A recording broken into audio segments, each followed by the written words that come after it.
Ideas and innovation changing the healthcare landscape. Brought to you by Patient Advocacy Group, the Global PAD Association at padhealth.org, in partnership with Reflow Medical, the pulse of medical ingenuity.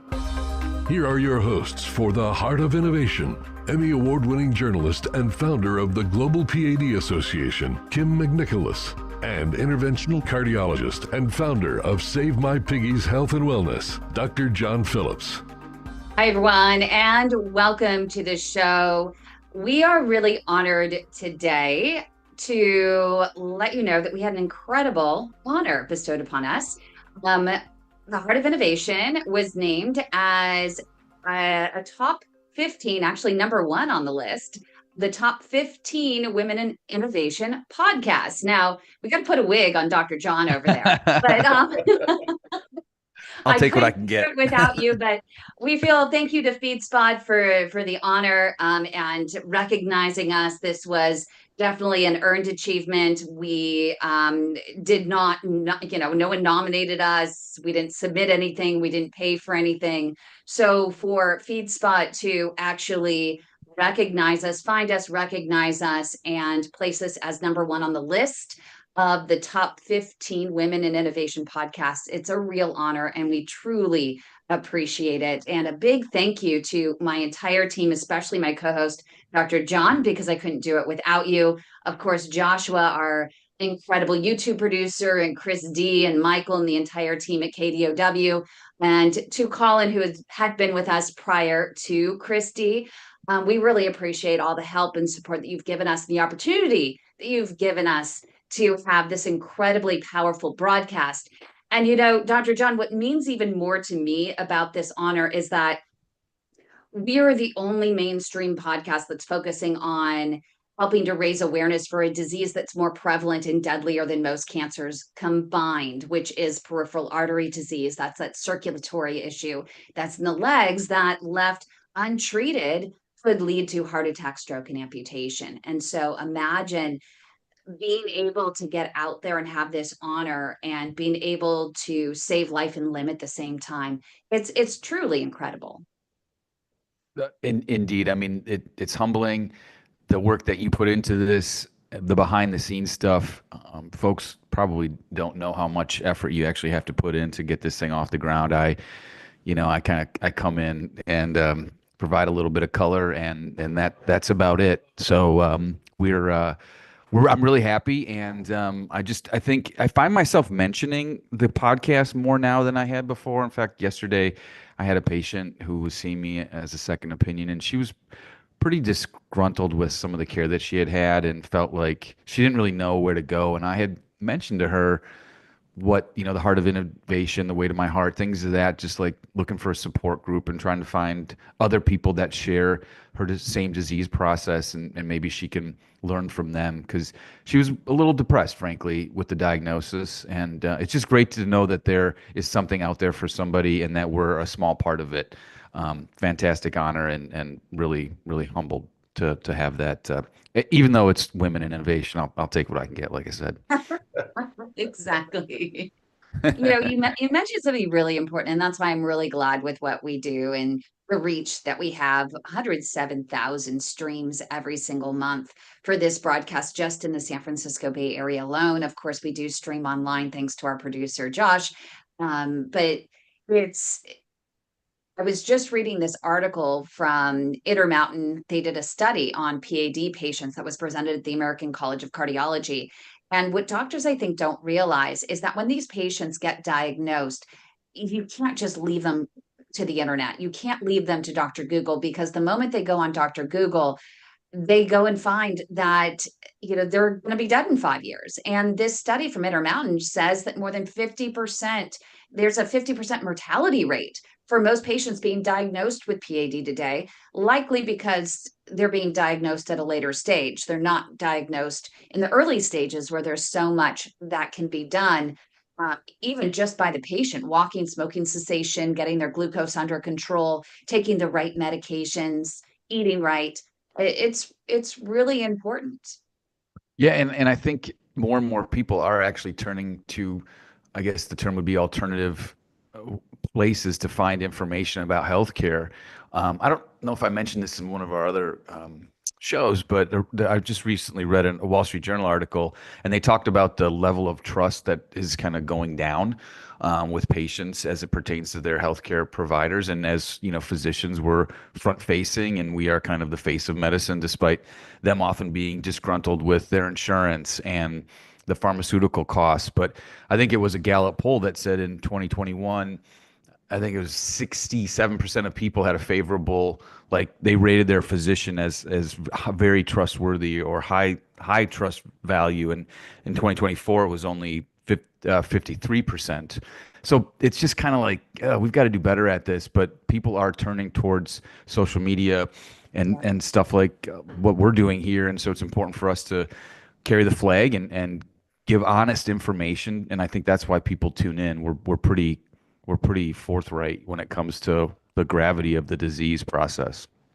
And they also tune in for your moment of inspiration. Dr. John Phillips' spectacular vascular moment of inspiration.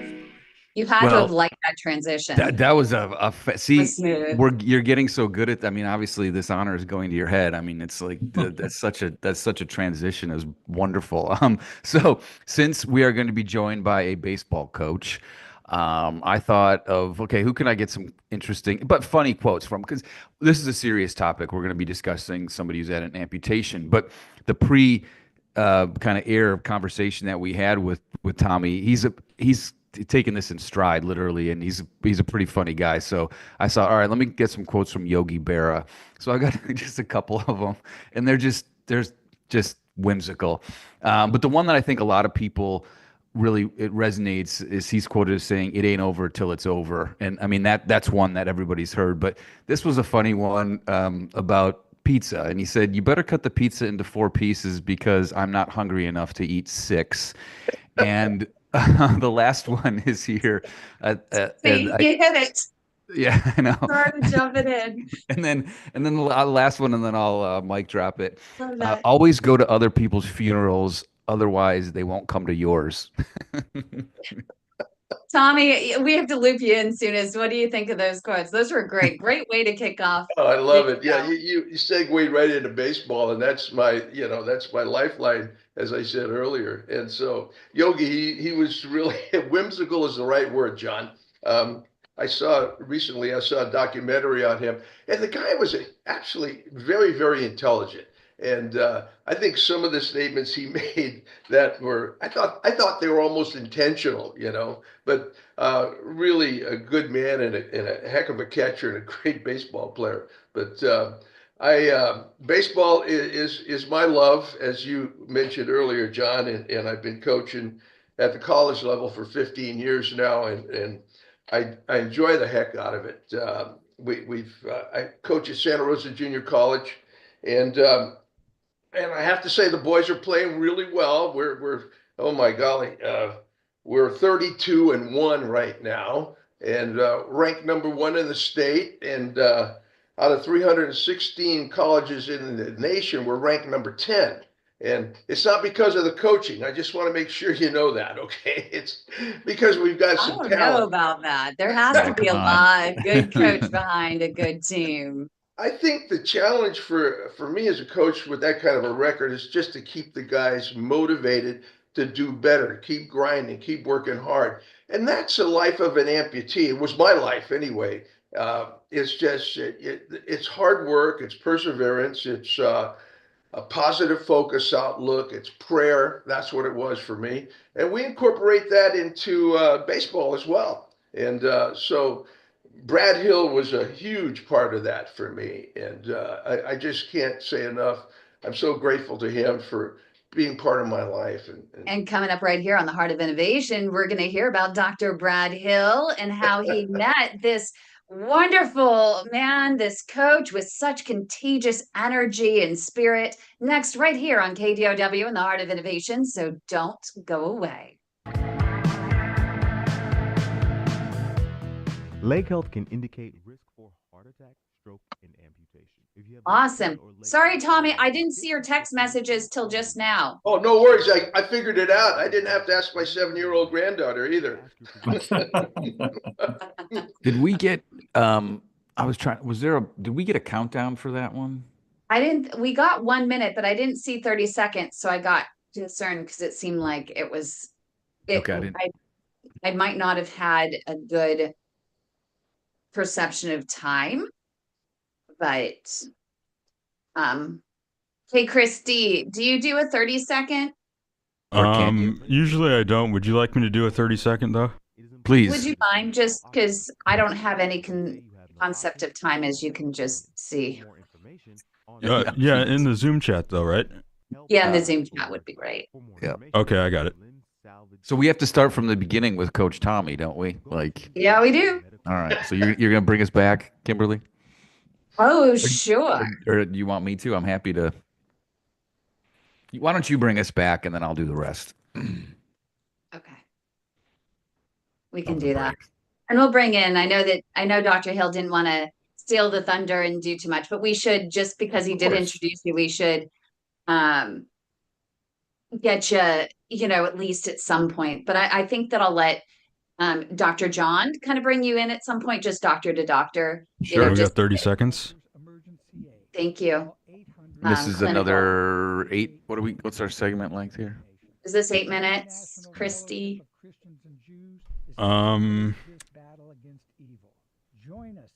It might be a little bit shorter. Okay. This is the shorter one. Okay. KDOW.biz or call 800-255-8880 to make your donation today. AM 1220 KDOW. Welcome back to the Heart of Innovation. For more on today's topic, go to theheartofinnovation.org. That's theheartofinnovation.org. Once again, here's Emmy Award-winning journalist Kym McNicholas and interventional cardiologist Dr. John Phillips. Hi, everyone. Welcome back to the show. It is Limb Loss and Limb Difference Awareness Month. That is the month of April. And as part of that, I wanted to bring on someone that is truly thriving as an amputee. He suffers from a disease known as peripheral artery disease, the poor circulation in the legs, and the disease progressed to the point where truly every single method was exhausted and to try to save the leg. And the end result was what he considers a success, which is amputation. And we're going to find out why as we welcome Tommy. Tommy, welcome to the show. Thank you so much for being here. Oh, golly, thank you for having me, Kim. I'm deeply grateful to be able to share this message about amputation. So thank you. Can you bring us back to the very beginning, from the moment you were out there, you're coaching baseball players, and suddenly you're like, oh, wait, something is not right with my legs. Actually, it started long before that, Kim. It was, I was playing racquetball and I got a cramp. I thought I had a pulled muscle in my calf and it didn't go away after 4 days. And it started going up my backside. It got to the point where, okay, with activity, the pain was increasing. So I went to the doctors and she said, she did the examination. She said, I can't get a pedal pulse out of your foot. Well, I didn't know what the heck that was, but she referred me to the vascular guys. And they said, well, they did their thing and they found out that I'm clotted from the knee down. And Tommy, sorry to interrupt, but real quick, we've talked about this a lot on our show. The vast majority, and this isn't, I'm not throwing stones here, but the vast majority of people, when they get examined by their primary care physician, they don't even check for pulses. So you kind of won the lottery there with them at least assessing and figuring out that you had PAD and helped you kind of move things along quickly, I would imagine, or quicker. Well, I'm certainly grateful to that doctor. She was phenomenal. And then after that, that's when Brad got involved with, we started, the simple solution. Well, Dr. Frazier was the first guy but was a bypass. And then Brad got involved and there was a succession of bypasses. We had 12 surgeries in a 7-month time frame. And finally, we got it right. We took it off. But it was a collaborative effort on both Dr. Hill's part and mine, to the point where, Brad, this is not working anymore, man. I think it's time. And I could actually see the relief in his face that said, yeah, it is time. Because that guy, I mean, he tried everything, and I do mean everything.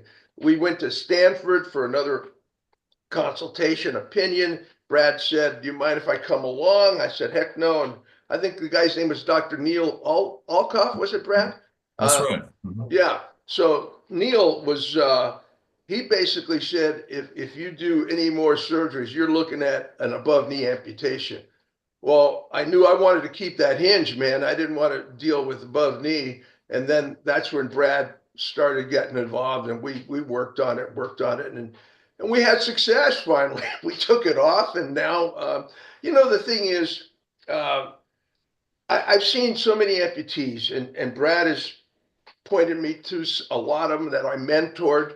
And the thing is, I see frustration, I see depression, I see people get in a wheelchair and they become the chair, and they focus on what they've lost and not what they have left.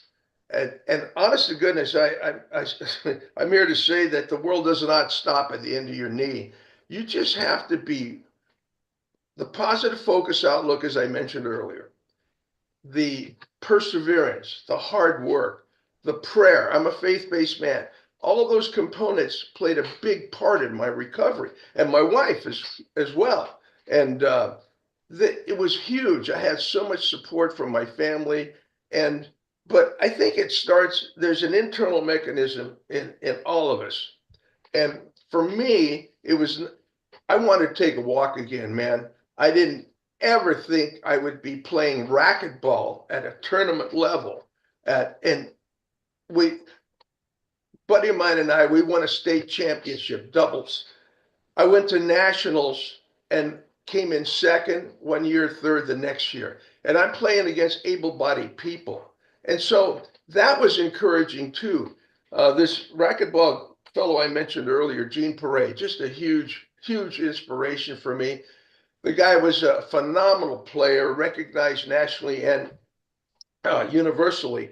And he said, I saw him at the gym one day. He says, Tommy, you ever think about playing again? I'm walking in with a walker and a prosthesis. I says, dude, I think that's over with. I mean, I felt like I was carrying an anchor around. So he says, well, if you ever want to try again, let me know. So I went on the court by myself, and I was just so frustrated. And after 3 weeks, Gene we got together again, and I didn't even hit a ball. He was doing drills. He was doing vertical drills. He was doing star drills, just getting me movement. However, I had a prosthetist that was really, really good. Brachy Prosthetics, this guy's name is Mike Gidding. They constructed a leg for me that was really lightweight, weight on the toes, so I could maneuver on the court. So the above knee guys have it a lot better than I do, although I don't want to be above knee. And they deserve that, because over at Walter Reed, these young people coming back from combat, they've lost their legs, and they're giving them some really dynamic prosthetics that are driven by computers. They've got gyroscopes for knees. They got ankle movement. Me, I've got a flex foot. It's lightweight. It works for me. And I'm just very grateful for that. Yeah. And I'm curious from Dr. Hill's standpoint. I mean, that must have been, a real process in trying, what was this, 20 years ago that you were 25. trying 25 years ago. And Dr. Hill is an advanced limb salvage specialist using the most advanced, minimally invasive tools and wires and balloons. And it's a completely different story 25 years ago with what you had versus the tools you have today. If you could go back in time, don't you wish you had what you have your hands on today and the techniques that you have today versus 25 years ago? Oh, absolutely. The whole field has changed compared to back then. You know, when I trained in vascular surgery, most of the surgery was being done as open procedures, bypass operations, endarterectomies, patch angioplasties. These are all open surgical techniques.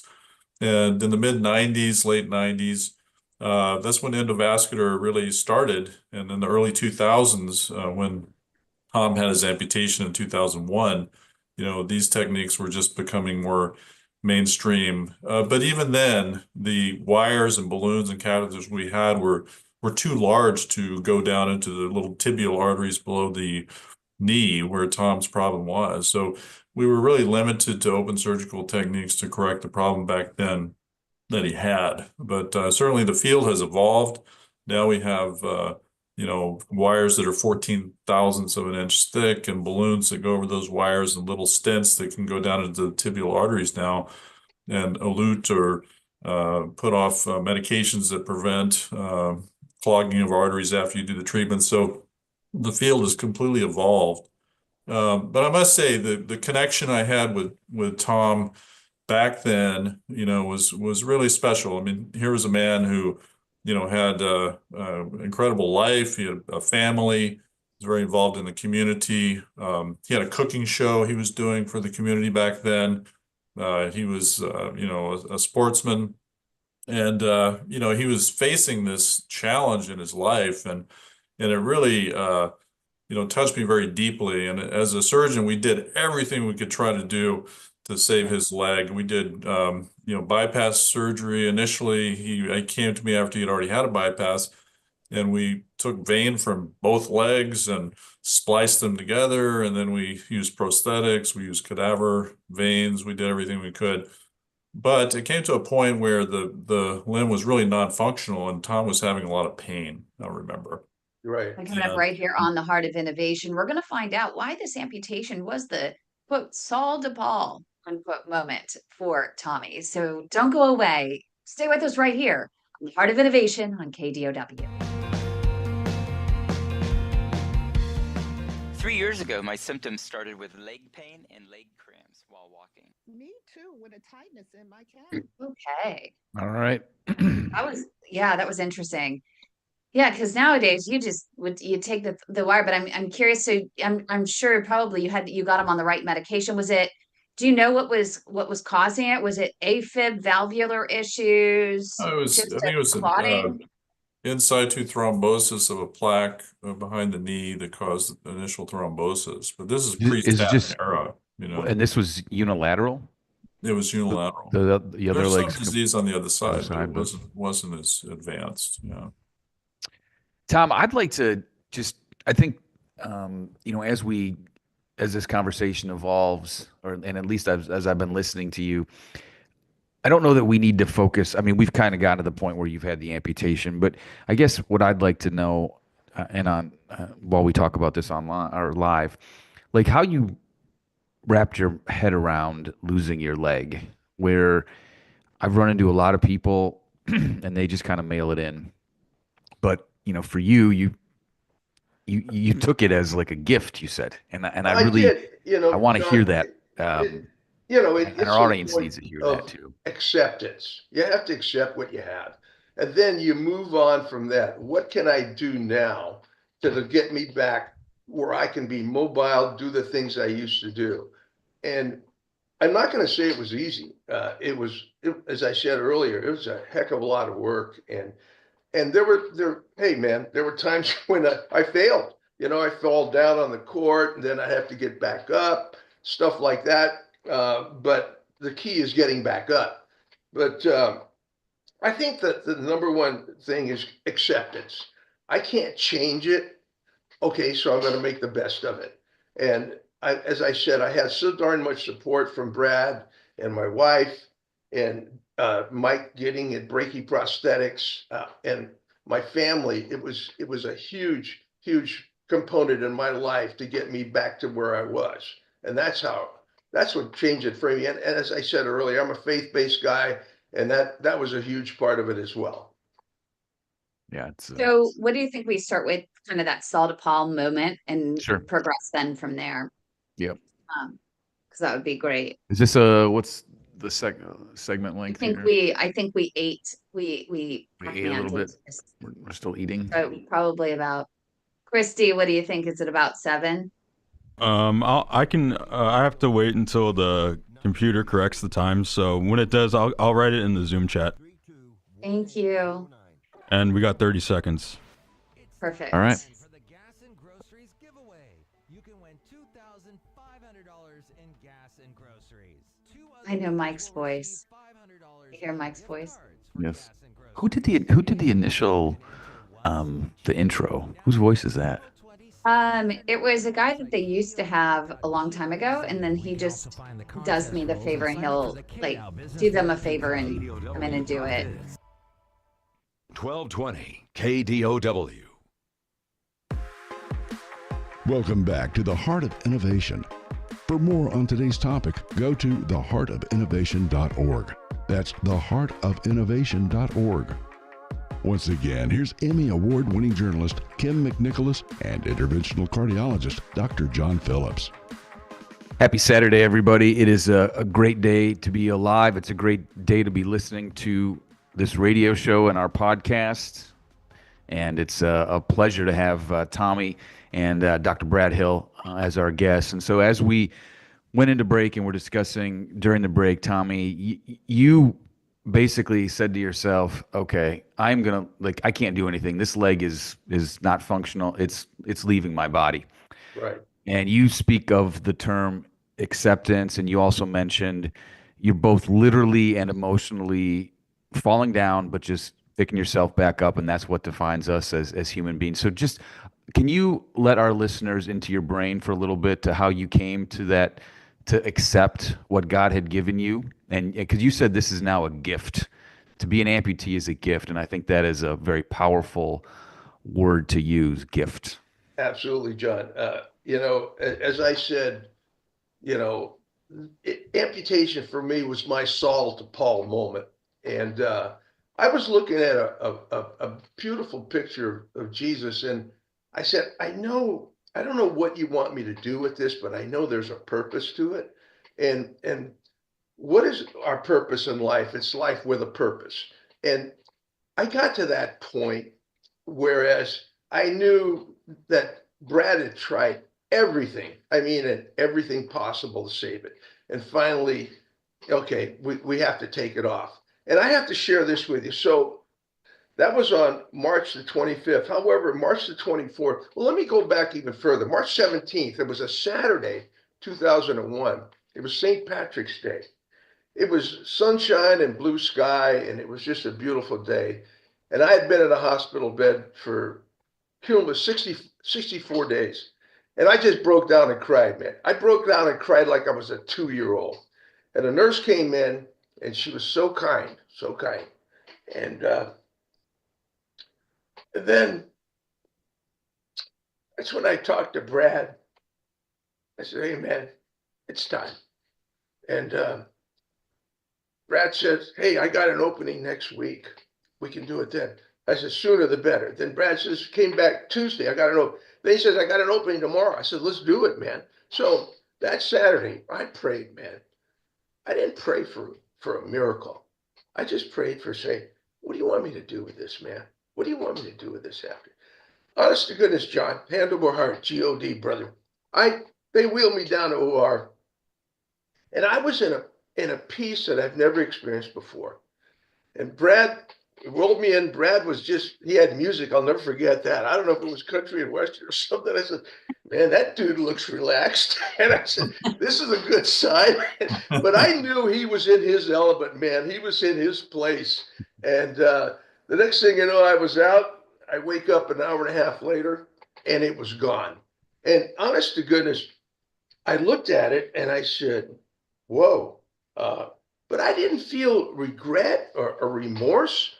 I felt relief that I was going to get my life back. I remember going back upstairs in the room, and I was doing my exercise, and Brad had said, man, I've never seen anybody do that before. But I was anxious to get back to some kind of a normalcy where I was at. So I think that adventure, and I call it that, is it's a process. you start off, the next thing that happened, I remember, was May 23rd when I first tried on a prosthesis. And it was a very emotional moment for me because I could stand up. I couldn't walk too far without a walker, but I could stand. And it was just, I was vertical, and it really made an impact on me. And after that, they give you what they call the training leg. And, it doesn't have them little wheels on the side like your kid's bicycle. You don't tip over. It's very heavy. It's very cumbersome. But what it does is builds up the quad and glute muscles. And And then, coming up right here on the Heart of Innovation, we're going to hear the rest of the story. okay. So don't go away right here on the Heart of Innovation on KDOW. Well, that one-legged guy's long-winded, huh? Tom, you Love it. brought back some memories. I gotta tell you, those days leading up to your amputation, and that time I walked in, and it was right after you had your amputation. First time I saw you back in your room, and you were doing those hip flexion exercises, Exactly. swinging your leg back and forth like this, up and down. I was just like, whoa! I had never seen that before. Well, But I remember those days, and I remember yeah. after that 10-hour operation we did, Oh, splicing the cadaver vein, and right. just so exhausted. And Carol was right there with you. Yeah. I was just amazed at your strength, and her strength too. It wasn't just you, but that was a special time for me too, Tom. You really, we went through that together. I mean, amazing. Yeah, we did. Yeah. We went through a lot of stuff, brother. And Yeah. It's rare that you have such a relationship that has been built upon this, and it shows, so much about your character, Dr. Hill, which we've known with I Love You and Monet. So have from the beginning. You're awesome. But yeah, so it's no wonder it really helps to have that kind of relationship and rapport. But going into this segment, we do have so many people, and everyone comes and experiences things in so many different ways, as Dr. John knows, that we have patients that come to our amputee group on Sundays, and I was telling Tommy that they can't handle someone saying anything to them. They can't handle they have the revolving door of prosthetics that happen, and they can't deal with the back and forth on that, and they're still 3 years in without getting the right prosthetics. They fall and they can't handle the falling. They end up the first time that they get sick and they can't make it to the bathroom in time, and wet themselves or vomit on the floor right next to their bed, or all of that stuff. It's part of the journey, and it's real for so many people. How do you, I mean, I'm curious if you experienced that, how you got through it, how you dealt with those things to get to where you are today, and how you use your faith to be able to rise up above those challenges. You said challenge, and I'm going through a challenge right now, meaning I got a blister on the interior of my residual limb, right? But I go to Kaiser Wound Care. They're treating it. However, those are some of the challenges of an amputee, meaning that our worst enemies are things like that, like a blister, because there's friction, you're pistoning up and down in it, and you're on it all the time. Well, if I took a week off and let it air out with some antibacterial meds, I'd be fine. However, that's not me. I can't do that. I'd be going stir crazy. But thankfully, these people know what they're doing at wound care, and I'm very blessed with that. But I think there's a trust factor as well, Kym, a huge trust factor with the people you work with. Brad, of course, is at the top of that list. I mentioned brachyprosthetics. I drive 2 hours from Santa Rosa to San Jose to get care because I know I'm going to get really good care from him. I'm not disparaging any prosthetists that are in this area. But I trust him so much, and he's been with part of me for the last 25 years too. But it goes back to one, I think, ingredient is attitude. I think Brad mentioned the exercise thing. I was determined to do my best and be my best. And I know it wasn't going to be easy just by myself. It was a collaborative effort by a lot of people. And it wasn't just me, but like Brad said, oh my golly, it starts with attitude. I remember one time I was at the process and the receptionist there said, Tommy, you need to go to this, what's called a Lean on Me meeting. It was at, I don't know, it wasn't Kaiser. I think it was Kaiser over in Blossom Hill area. And I said, oh man, I don't want to do that. She says, it's not for you. And I said, okay, so I went.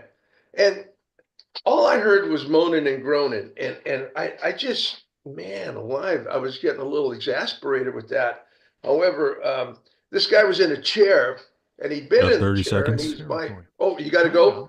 We got 30 seconds before we're live. All right, good. Okay, thanks. And I asked him, why are you still in the chair? He says, because the prosthesis is so uncomfortable.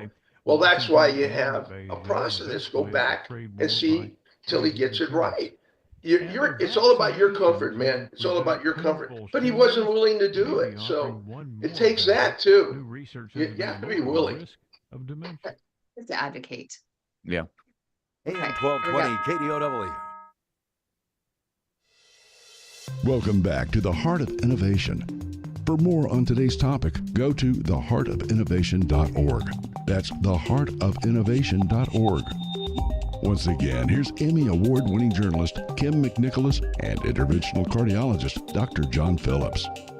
Welcome back, everybody. Thanks for joining us. So, Tommy, I want to kind of get into how you took this limb loss and basically decided that this was not going to define you. In fact, it's going to change your life in a positive manner. And it started with you accepting the fact that you needed to lose your leg and deciding that you needed to get that prosthesis on as soon as possible. We talk about life. You have a stimulus, and there's a space between how you respond, and that space is the freedom that you have. And we all have freedom to choose. You chose to literally get up and move and fall. If you're going to fall, get up again. But we were talking during the break, we run into a lot of patients that have an amputation who just can't get over that hill.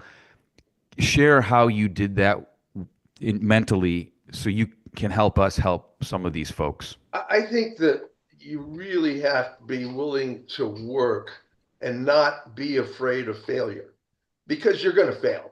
But however, if it means getting a prosthesis, standing up with a walker, and just standing there for 5 minutes, that's an accomplishment. The next day, take a couple of steps. That's progress. The next day, take a few more steps, more progress. So I think mentally, we have to make that adjustment right away, saying, it's easy to lay back and say, oh gosh, dang it, I can sit in a lazy boy with a remote control and watch TV with a bottle all day, but that's not going to do that's not going to do me any good. Unfortunately, that happens with some folks. However, when I started mentoring these amputees through Brad, it was huge. The first patient he sent me, I went to was a woman. I've never had a woman amputee before. And I didn't know what to do, John. I did not know what to do. So I prayed on it. And a buddy of mine, I was at the gym that day, a buddy of mine, Dick Toledo, is a firefighter. He said, just listen, is what I did. And I went back to see her several times, and Brad told me that she became a mentor for amputees as well. So I think the presence of seeing someone like myself with a prosthetic on, one-legged guy with energy, and that's not a self-sustaining statement. Please don't misunderstand me. That's not an ego statement. However, that's just who I am. And I'm grateful for that as well, to be able to do what I want to do. But getting other amputees, just don't give up. Don't quit. I tell this to my guys. Brad has seen them too, I've mentored guys with amputated legs, limbs, whatever. But the worst thing in the world is an amputated spirit. There is no prosthesis for that. There's none. And however, that's what we try to do, get them to that spirit, to get them going and say, I can do this. I can do this. They make these prosthetics for reasons, man, to help us out. So that's part of it right there, John. What's really hard is more than 60% of all amputees don't even get their prosthetic in the first year that they have an amputation. And then it's really difficult for those who are especially on government aid to get the right prosthetic, to get a more advanced prosthetic, to get a flexible, livable prosthetic. And then when they get the prosthetic, let's say they're overweight at the time, and then they start losing weight, or because they're immobile, they start gaining weight. It could go both ways, and they can't get their prosthetic fixed fast enough in order to be able to maintain their mobility. And that becomes very frustrating. And then they start becoming, as you said earlier, one with the chair. They're Right. defined by the chair. And so for those people, how do you help mentor them to keep them motivated, to keep their mind strong, and to get them on their feet? Well, that last comment you made, get them on their feet, that's huge. And as I said, I think the presence, that's why I wear shorts when Brad recommends a patient, or I have my process recommend patients. They have hope that, oh, this old guy is walking around with one leg. I could do that. And most of my patients, well, I mentored, are a lot younger than I am.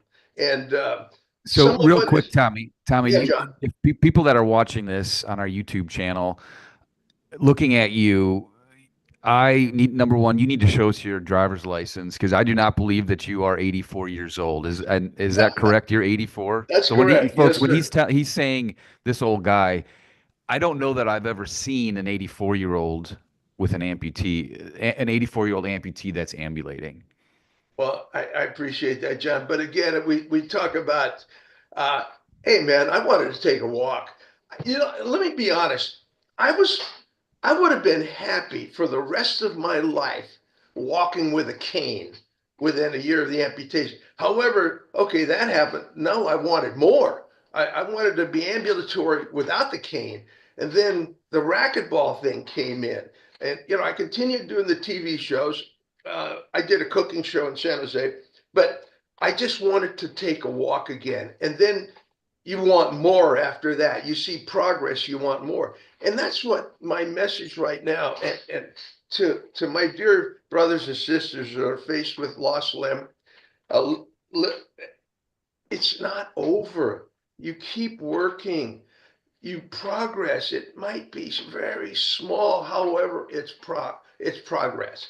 I told this guy, I went to that Lean On Me. I said, Rudy, just get out of the chair, dude. Stand up, man, for 3 minutes. Oh, it hurts too much, Tommy. It's get an adjustment. So Kym mentioned earlier about all the different prosthetics, the wrong fits, right fits. That's absolute truth.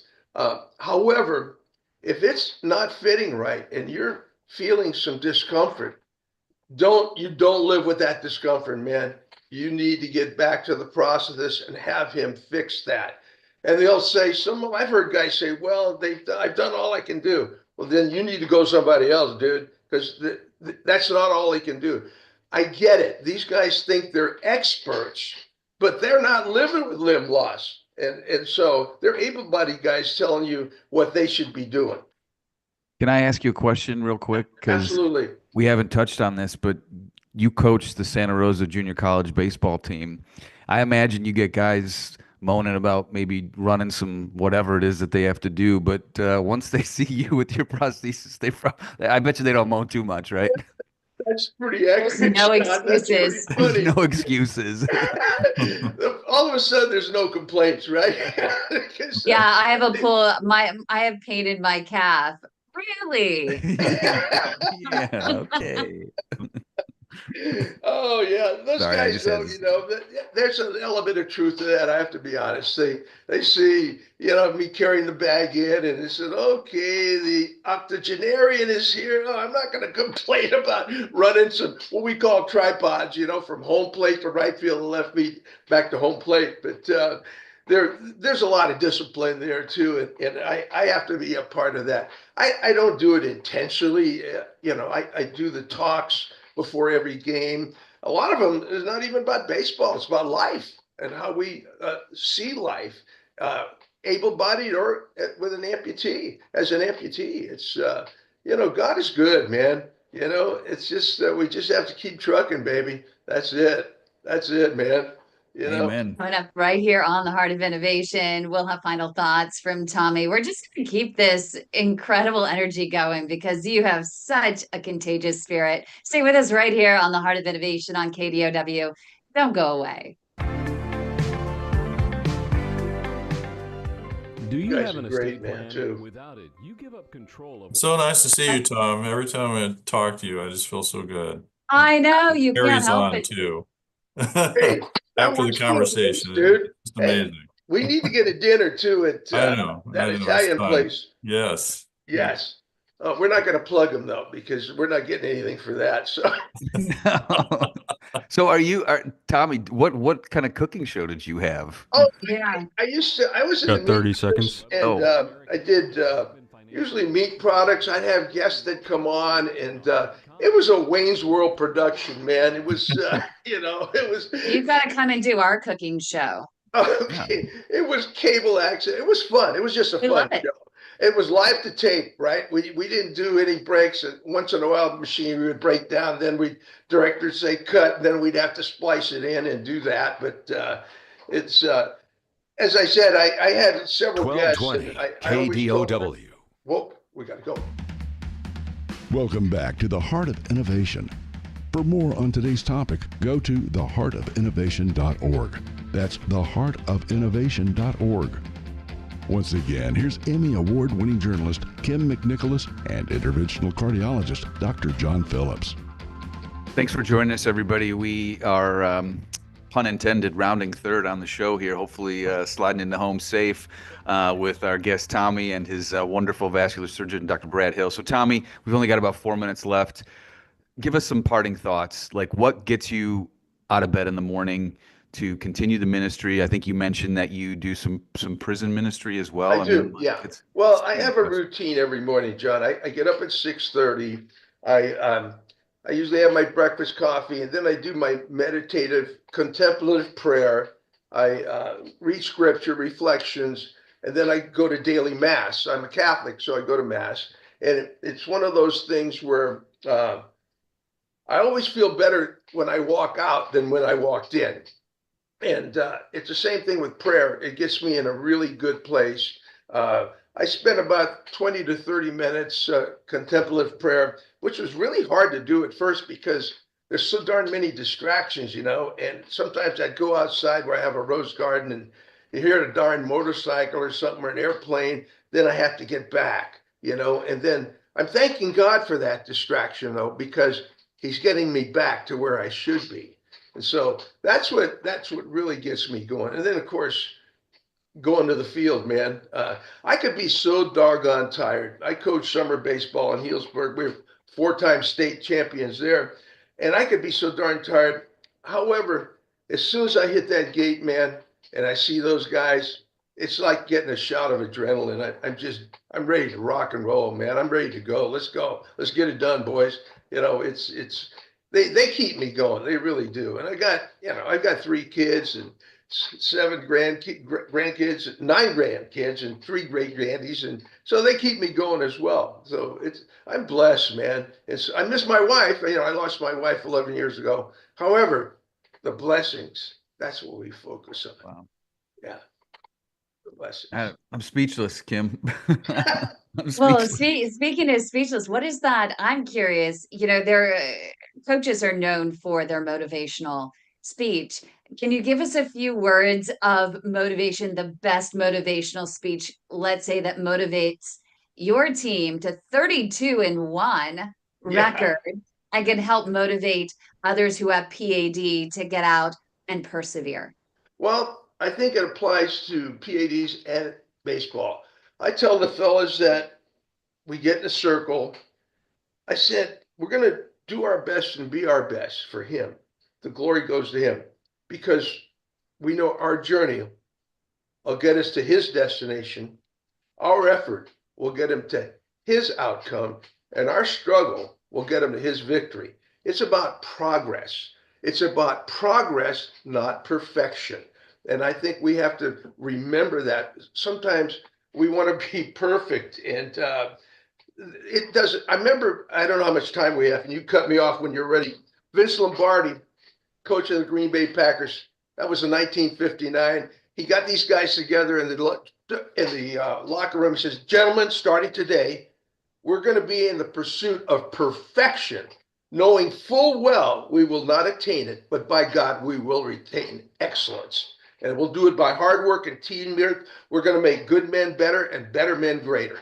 So I bring that to the guys too, and I don't take the credit for that. I give it to Vince Lombardi. So Tommy, I'm going to go run. I'm going to go run through a wall right now. So I'll see you guys later. Thank you so much, It's Tommy, funny for you being said here. that because I had a guy real quick. I'll let you go, but running through a wall. I had this kid.